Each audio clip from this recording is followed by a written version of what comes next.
La Côte d'Ivoire a vécu du 22 au 24 décembre 1949 un événement historique avec la marche des femmes de Grand Bassam.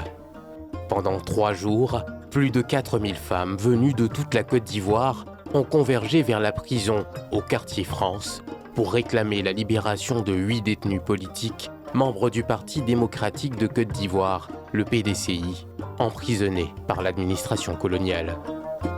Parmi les épouses des prisonniers, il y avait Massaran Keïta Camara, épouse du détenu Lamad Camara, membre du PDCI de l'époque et militant de l'indépendance qui faisait partie des 8 détenus. Des 8 épouses, Massaran Camara est la dernière survivante. Elle a aujourd'hui 103 ans.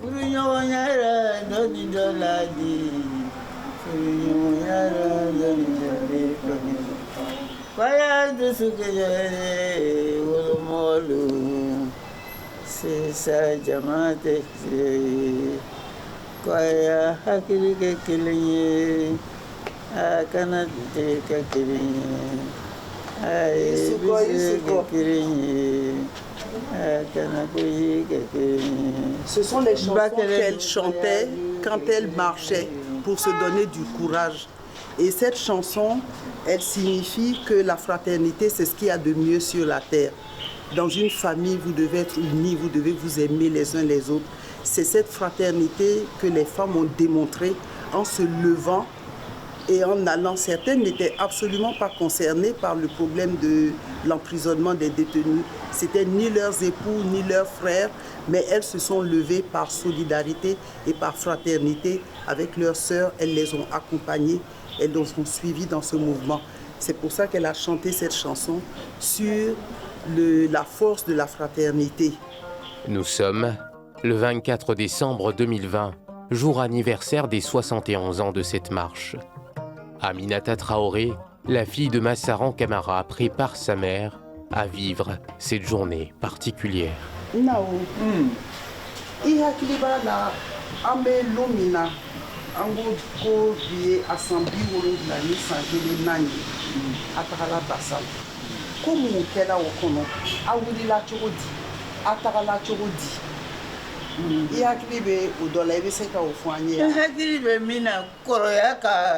Fankelen ta ka taa n'a ye dɔɔni min tora fitinin min tora n kɔnɔ ni n k'aw ye tan fo ni ka o ɲɛfɔ aw ye. A bɛ ten an bɛ fɛ i y'o de ɲɛfɔ an ye.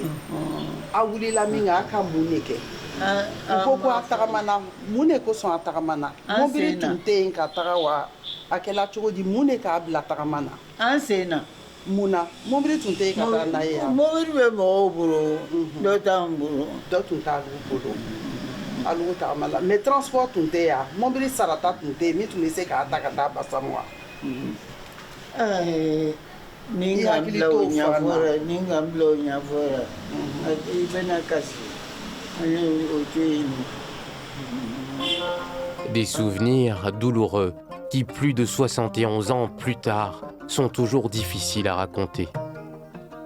En ce jour de commémoration, toute la famille Camara s'apprête à faire le voyage vers Grand Bassam pour ouvrir la commémoration de la marche des femmes.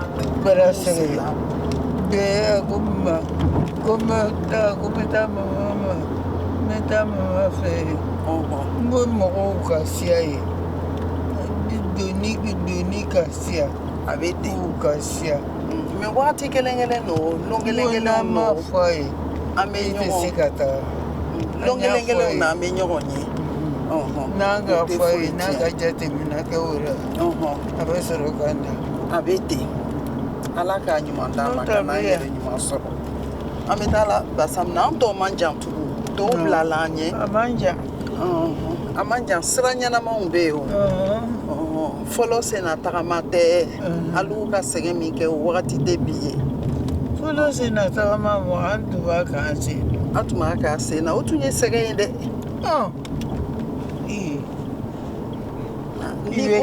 n'i ko tɛmɛna ala k'ale ka di o tɛ hali dumuni bɛɛ bɛ lɔgɔ bɔ i la sɛgɛn fɛ i sɛgɛn kojugu i tɛ dumuni kɛ i tɛ dumuni kɛ fɔ ko a ko ji. Bassam, place de la paix, où un monument a été érigé en l'honneur de ces femmes. Les familles des descendantes de la marche se sont toutes donné rendez-vous pour commémorer ensemble cette journée. Qui sont les dames présentes ce matin? Les dames qui sont présentes ce matin, ce sont celles qui ont participé à la marche de diverses manières. Celles que vous voyez qui sont très jeunes, ce sont celles qui avaient une dizaine d'années à cette époque-là. Et leur rôle a consisté, quand elles ont vu ces dames fatiguées, assoiffées, elles leur portaient à manger, elles leur portaient à boire. Donc ce sont les plus jeunes que vous voyez. Les très âgées, ce sont celles qui ont pris une part effective à la marche. C'est-à-dire celles qui avaient une dizaine d'années, elles ont aujourd'hui entre 80 et 81 ans. Maintenant, les très âgées, ce sont celles qui avaient déjà atteint l'âge adulte et qui ont participé effectivement à la marche. Grand Bassam revit un moment de son histoire qui avait été délaissé avec les années. Aujourd'hui, nous sommes le 24 décembre 2020. Il est 12h45. Le 24 décembre 1949, à 12h05, environ 4000 femmes venues de toute la Côte d'Ivoire étaient rassemblées ici. 4000 femmes rassemblées ici, venues de partout. Il y en a même qui sont venues du Ghana. Elles ont séjourné à Boisseau le 23 et le 24, elles sont rentrées ici. Elles avaient un seul objectif, c'était marcher sur le pont Gustave Eiffel pour ensuite marcher sur la prison coloniale de Grand Bassam pour arracher la liberté confisquée des hommes. Ce que c'est dit, ils ont marqué ça ici. Alors nous voyons une femme qui, par leur marche historique le 24 décembre, ont arraché la liberté confisquée des hommes.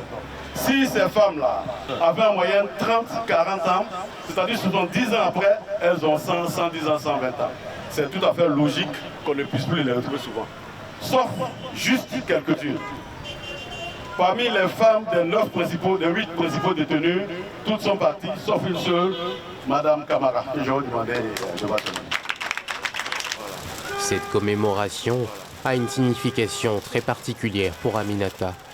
Ce moment d'histoire, en compagnie de sa mère, résonne très fort en elle. Cette gerbe est juste symbolique. Le sentiment qui nous anime est beaucoup plus fort que ça, puisque c'est comme ça qu'il faut commémorer des personnes qui ont joué un rôle majeur. Et donc le dépôt de cette gerbe-là est vraiment un moyen de dire merci à toutes celles qui se sont battues, celles qui ne sont pas là avec nous aujourd'hui, celles qui sont présentes. C'est vraiment la manifestation de notre admiration pour elles et de leur engagement dans le combat qu'elles ont mené. Au-delà de cette cérémonie-là, c'est vraiment un geste fort qu'on veut, une manière de leur dire merci. C'est la fin d'une journée symbolique et pleine d'émotions. Retour à Abidjan pour la famille Camara. Aminata en profite pour créer un moment de détente avec sa mère. Elle a encore ses quenouilles. Elle a réclamé, elle a demandé qu'on lui en apporte, mais son état de santé ne lui a pas permis d'utiliser. Et elle insiste, elle a toujours ça dans sa chambre. Elle veut avoir ses quenouilles, ça c'est les derniers qu'elle a fait.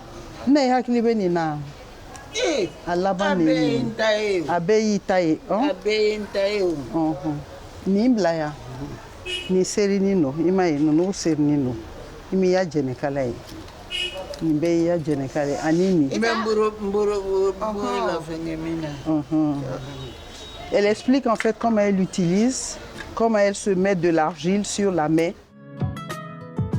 Début de soirée, les enfants et petits-enfants qui ont pourtant tous baigné dans l'histoire de leurs parents et grands-parents, acteurs de l'indépendance de la Côte d'Ivoire, sont toujours à l'affût d'une confidence de Massaran.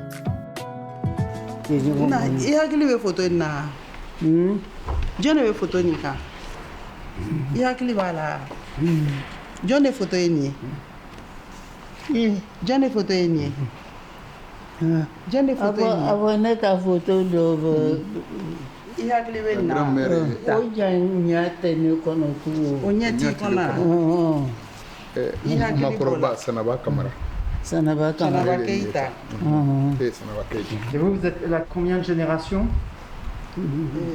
La troisième génération. Je suis la petite fille du coup. Et ça vous fait quoi alors? Quel est l'impact en fait sur vous, cette histoire? Alors, je me sens très fière de savoir que mon grand-père et ma grand-mère ont contribué énormément à l'obtention de l'indépendance de mon pays. Et c'est une histoire qui nous a toujours bercés depuis l'enfance. Maman nous a toujours parlé de l'engagement fort qu'avait son père, de l'amour qu'il avait pour le pays. Et c'est une fierté, c'était une fierté pour lui de se battre pour le pays, mais ça l'est pour ses enfants et ça l'est d'autant plus pour ses petits-enfants aujourd'hui. Et pour la marche de Bassam, ça représente quoi, le fait que ce soit des femmes, une première fois qui se sont levées? Alors, je trouve que c'est un exemple vraiment très grand de détermination, de combat, de hargne, et surtout que ce soit des femmes africaines qui se battent, qui aujourd'hui sont dans l'histoire. C'est quelque chose de très fort pour moi. Je pense qu'elles n'ont pas vu un intérêt plus grand, mais elles voulaient sauver leur mari, elles voulaient sauver leur pays. Et c'est ça qui les a conduits à faire cette marche. Pour toutes les femmes, c'est un exemple extraordinaire de force, de courage et de combat. La marche des femmes berce encore la vie de la famille Camara. Même si elles n'ont pas gagné la liberté des prisonniers, qui seront libérés des mois plus tard, cette marche des femmes aura déclenché la confiance et la conscience pour la lutte de la Côte d'Ivoire vers l'indépendance.